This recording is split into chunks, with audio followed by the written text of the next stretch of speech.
Bonjour à tous, je suis Adrien Alvarez et je suis professeur de français à l'école ISMAC qui est située à Paris. Et je fais une petite vidéo aujourd'hui pour vous expliquer un petit phénomène de phonétique qui arrive quand on est en situation d'expression orale en français plutôt familier.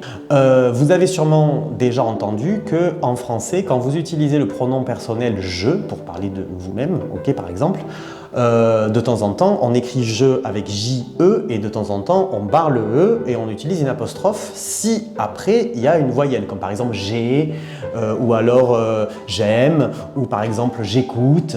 Par contre, quand on utilise le pronom « tu », d'accord, pour parler d'une autre personne, normalement, il n'y a pas d'apostrophe, c'est-à-dire qu'on va dire « tu as »,« tu aimes » ou « tu écoutes », d'accord.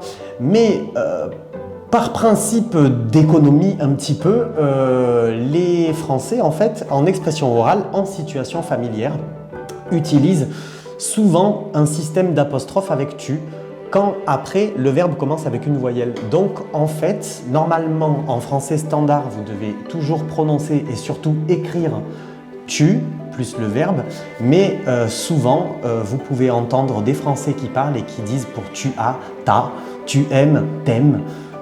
Tu écoutes, t'écoutes, et du coup on l'entend très souvent avec le passé composé, puisque quand vous avez un passé composé avec le verbe avoir, on dit t'as fait, t'as pris, t'as mangé, t'as vu, etc. etc.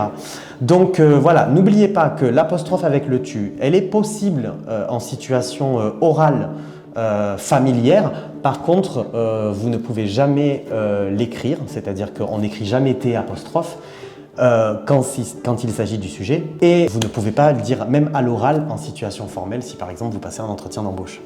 Voilà, donc merci beaucoup et à très bientôt.